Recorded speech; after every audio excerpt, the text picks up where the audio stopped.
Sonja, it's good to see you. Hey John, great to see you too. Excellent. Would you just like to perhaps give a little bit of background about who you are and whereabouts in the world you are? Yes, so my name is Sonja Kreisal and I currently live in Mülheim an der Ruhr in Germany. That's close to the border to the Netherlands in the west of Germany.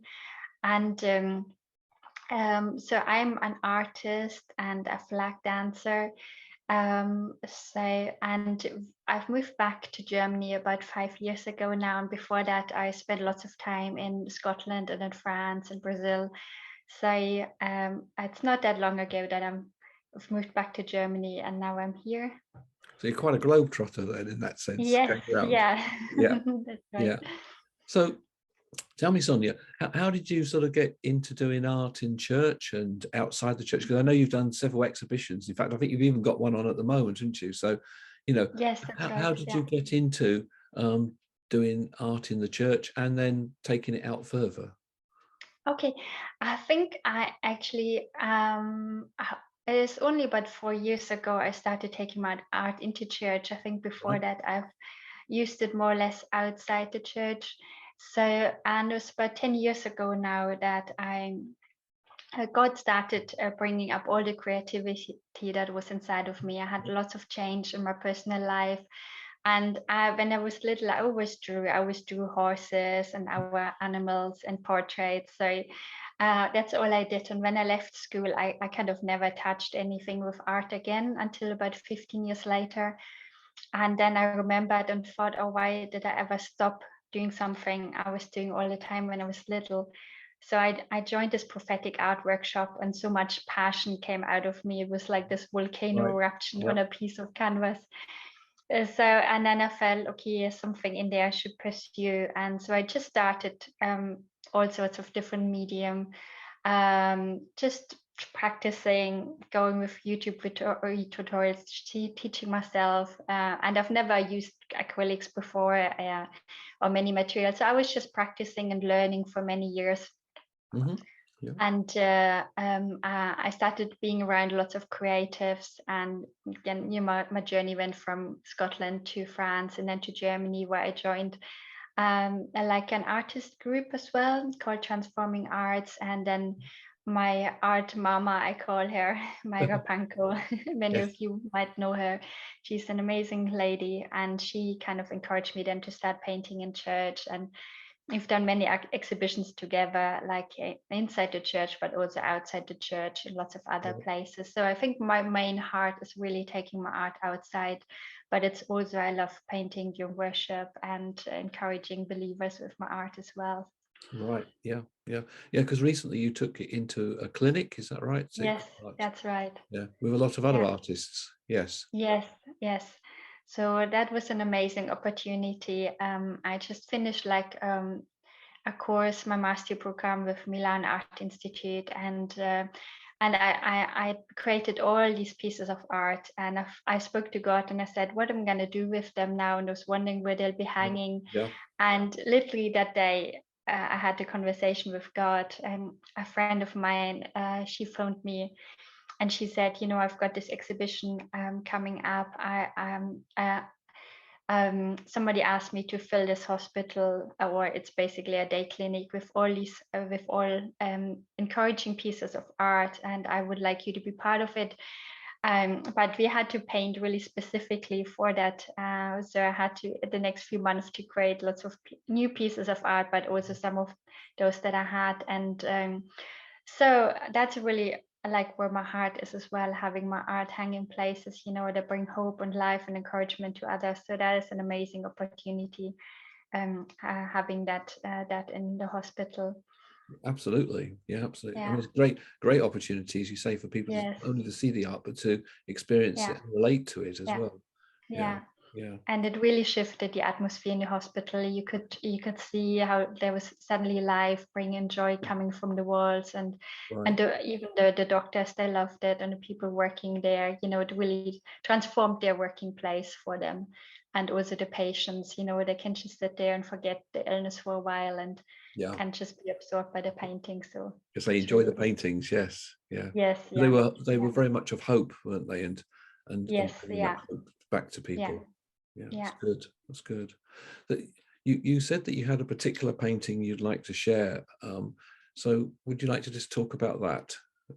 Yes, this painting has got an amazing story, because my husband had this canvas with a painting that symbolized a really great piece of their family story, but that family didn't exist in that way anymore. So it's actually really painful looking at it now, but my husband kept it, and he said to me, I want you to do something with that canvas. And I just wanted to get rid of it. I didn't want to paint over it. Right. But he said, no, he insisted, I want you to do something with it. So I had for a long time this desire to paint like the joyful Jesus, not the suffering or the sad one. I wanted to paint the one, who for the joy set before him, he endured the cross. Right. And with my skill level, I thought I'm finally in that place. I can do that, because obviously I had to learn and grow in my skills. I didn't always paint like I paint now, No. So I thought, okay, I'll use that canvas for that painting. So we spent lots of time, my husband and me, praying over the canvas, writing lots of words of hope and restoration, everything we wanted to see in the family. We painted it, we wrote it on. Then we covered the whole canvas like with pages from the Bible, from an old Bible, Right. and then we prayed like all the Bible verses over it, and suddenly this peace came over this canvas. It was just like this rest, and we knew, okay, everything was broken, what was attached to it that wasn't good. And then I painted the whole canvas red. Yes. And so there was some amazing background story to that. And I painted and all this part my husband and we did together, and then I painted the joyful Jesus over it. And Brilliant. it was for Yeah. us also like a symbol of Jesus' control of everything that happens in our family. There's hope for it, there's hope for the children. And we still went for many years of lots of challenges and painful moments, but this painting was always a reminder, he's got it. The promise that he'll restore the children, he'll restore the family, and we've seen lots happening. We've seen so Brilliant. much happening Yeah. these years. And then I gave the painting to our church, and it has touched so many people. Had people email me, phone me, speak to me, how much that painting has touched them. So it wasn't just like a symbol of hope and life and restoration for us, but for many others. It was a very special painting. Yeah, that's great. That's really Mhm. good. Yeah. I think as people see it on the video, when we put it into the final Yeah. video, hopefully Yeah. that will also impact them in the same Yeah. way. Yeah. That's really good. I mean, one of the things you also do, of course, is flags, isn't it? You've been Yes, that's making right. flags and designing flags. Yeah. Can you tell us a little bit about how you got started into making flags? I mean, how did that Yeah. start? Yes, that was a bit of a surprise moment from God. So, I mean, I had words where I was in France that I should take flags and start flag dancing, but I never started until I was in Germany. And my husband Elmar, he's a very anointed flagger. He's a great dancer and flagger, and we got together and we got married. We decided to go to Canada Right. on our honeymoon and visit this ministry called Call to Flag. And so we Right. went there and we bought some flags there. And then I started flag dancing in church as well, because we only had these really heavy, big flags in church, which were too heavy for me. Yes. But with the lightweight flags, I started dancing as well. And then we had our Transforming Arts conference in church. And God spoke to me during that and said, I want you to start making flags as well. So it was a bit of a, okay. So, so I said, okay, God, I have no idea how to sew, how to do that, but I'm sure I figured out, so we started on our journey. And about 6 months later, we bought the materials. We started. I watched some YouTube videos how to sew, how to use the sewing machine. I mean, you can YouTube everything, can't you? Absolutely. So, Yes. yeah. Yes. And it has just grown, and there's such a demand on it. There's no one really in Europe who does it. Just a few people started doing it now, but then there was nothing like that, and people were so hungry for it. So that's just a Right. complete Yeah. God thing. And yeah, it has really grown, and we love teaching the Yeah. flag dancing and They're making excellent. I mean, them. they're beautiful flags, and Thank at the you. end, obviously, we're going to put a video in of you actually using the flags, and also Yeah, it will also say where people can see more of your flags and what they yeah. look like, because they are absolutely beautiful. I Thank think you. the other thing I was always surprised with, they're not small either, are they? They're quite No, large.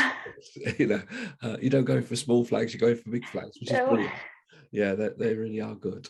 Um, Yeah. so as you see what's happened already, and I mean, also as we were saying earlier, congratulations, Mm. because you've just got your masters in painting, and from that, is it a university or college? I think in America, isn't it? No, it's a private school in the States. In the So States, with an right? online course called the Mastery Program for Milan Art Institute. Right. So Yeah. can But highly recommend it. you've just Amazing. qualified, haven't you? Which is great. Yes, Yeah. yeah, exactly. And I flew there personally to pick up my certificate. So Which I think is excellent. And that's really good. Yes, absolutely.